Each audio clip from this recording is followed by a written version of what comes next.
ಮನೆಯಲ್ಲಿದ್ದ ಹೆಣ್ಮಗಳು ಇದ್ದಕ್ಕಿದ್ದಂತೆ ಕಣ್ಮರೆಯಾಗಿದ್ಲು.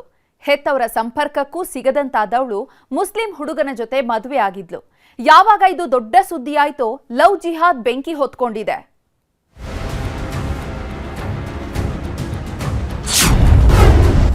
ಹಿಂದೂ ಹುಡುಗಿ ಜೊತೆ ಮುಸ್ಲಿಂ ಹುಡುಗನ ಮದುವೆ, ಮನೆ ಬಿಟ್ಟ ಮಗಳು ಹೊತ್ತಿದ ಲವ್ ಜಿಹಾದ್ ಕಿಚ್ಚು. ಮಂಗಳೂರಲ್ಲಿ ಮತ್ತೆ ಲವ್ ಜಿಹಾದ್ ಗಾಳಿ ಜೋರಾಗಿ ಬೀಸೋದಕ್ಕೆ ಶುರುವಾಗಿದೆ. ಹಿಂದೂ ಯುವತಿ ವೈಶಾಲಿ ಮನೆ ಬಿಟ್ಟ ಬೆನ್ನಲ್ಲದೆ ಹಿಂದೂ ಮುಖಂಡರು ಕೆರಳಿ ಕೆಂಡವಾಗಿದ್ದಾರೆ. ಇದೊಂದು ಲವ್ ಜಿಹಾದ್, ಇದರ ಹಿಂದೆ ದೊಡ್ಡ ಹುನ್ನಾರವೇ ಇದೆ ಅಂತ ಹಿಂದೂ ಮುಖಂಡರ ಜೊತೆ ಹೆತ್ತವರು ಕೂಡ ನಿಗಿ ಕೆಂಡಾಕಾರ್ತಿದ್ದಾರೆ. ದಕ್ಷಿಣ ಕನ್ನಡ ಜಿಲ್ಲೆಯಲ್ಲೇ ನಿನ್ನೆಯಿಂದ ಈ ಹೆಣ್ಣು ಮಗಳದ್ದೇ ಸುದ್ದಿ. ಕದ್ದು ಮುಚ್ಚಿ ಮದುವೆಯಾಗಿದ್ದಾಳೆ ಅನ್ನೋದು ಗೊತ್ತಾಗ್ತಿದ್ದಂತೆ ರಾಜಕೀಯ ಕಿಚ್ಚು ಹೊತ್ತಿಕೊಂಡಿದೆ.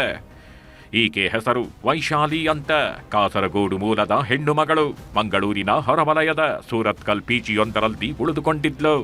ಇದೇ ಸೂರತ್ಕಲ್ನ ಜ್ಯುವೆಲರಿ ಶಾಪ್ನಲ್ಲಿ ಮುಸ್ಲಿಂ ಯುವಕ ಮಿದ್ಲಾಜ್ ಕೆಲಸ ಮಾಡ್ತಿದ್ದ. ಅದೇಗೆ ಇವರಿಬ್ಬರ ಮಧ್ಯೆ ಪ್ರೀತಿ ಶುರುವಾಯ್ತೋ ಗೊತ್ತಿಲ್ಲ. ಒಬ್ಬರನ್ನೊಬ್ಬರು ಬಿಟ್ಟಿರೋದಕ್ಕಾಗಲ್ಲ ಅನ್ನೋ ಹಂತಕ್ಕೆ ಬರ್ತಿದ್ದಂತೆ ಮನೆ ಬಿಟ್ಟು ಹೋಗಿದ್ದಾರೆ. ಈ ವಿಷಯ ಹಿಂದೂ ಸಂಘಟನೆಯವರಿಗೆ ಗೊತ್ತಾಗ್ತಿದ್ದಂತೆ ಲವ್ ಜಿಹಾದ್ ಬೆಂಕಿ ಹೊತ್ತಿಕೊಂಡಿದೆ. ಹಿಂದೂ ಜಾಗರಣ ವೇದಿಕೆ ಕೆರಳಿ ಕೆಂಡವಾಗಿದ್ದು ಸೂರತ್ಕಲ್ನ ಪಿಜಿಗಳು ಡ್ರಗ್ಸ್ ಅಡ್ಡೆಗಳಾಗಿವೆ.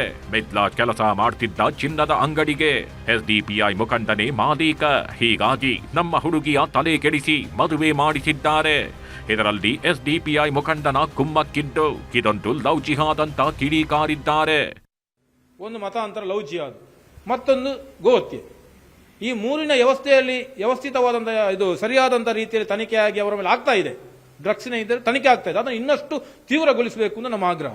ಎತ್ತವರ ಜೊತೆ ಸೇರಬೇಕು ವೈಶಾಲಿ, ಇವರ ಜೊತೆ ಬರಬೇಕು, ಇವರ ಜೊತೆ ಸೇರಬೇಕು ಎನ್ನುವ ದೃಷ್ಟಿಯ ಅಡಿಯಲ್ಲಿ ಏನೆಲ್ಲ ಪ್ರಯತ್ನವನ್ನು ಮಾಡಬೇಕು, ನಾವು ಒಂದು ಸಂಘಟನೆಯಾಗಿ ಒಂದು ಸಮಾಜವಾಗಿ ಆ ಪ್ರಯತ್ನವನ್ನು ನಾವು ಮಾಡಿಯೇ ಮಾಡ್ತೇವೆ.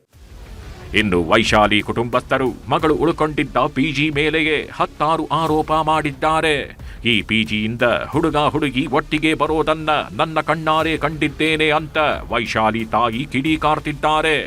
ಈ ಬಗ್ಗೆ ಪಿಜಿಯವರನ್ನ ಪ್ರಶ್ನೆ ಮಾಡಿದ್ರೆ ಇದು ನಮ್ಮ ಪಿಜಿ, ಅದೆಲ್ಲ ನಿಮಗ್ಯಾಕೆ ಅಂತಿದ್ದಾರಂತೆ.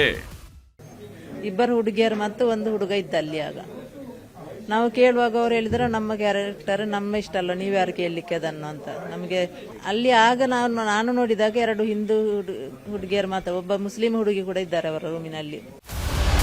ಒಟ್ನಲ್ಲಿ ಮಗಳನ್ನ ಕಳೆದುಕೊಂಡ ಹೆತ್ತವರು ಕಣ್ಣೀರಿಡುತ್ತಿದ್ದು, ಮಗಳು ಮಾತ್ರ ಇವರ ಕಡೆ ಕಣ್ಣೆತ್ತಿ ನೋಡಿಲ್ಲ. ಹೀಗಾಗಿ ದಿಕ್ಕು ಕಾಣದಂತಾದ ಕುಟುಂಬ ನಮಗೆ ನಮ್ಮ ಮಗಳು ಬೇಕು ಅಂತ ಕಾನೂನು ಹೋರಾಟಕ್ಕೆ ಮುಂದಾಗಿದ್ದಾರೆ. ಕಿಶನ್ ಶೆಟ್ಟಿ, ನ್ಯೂಸ್ 18 ಮಂಗಳೂರು.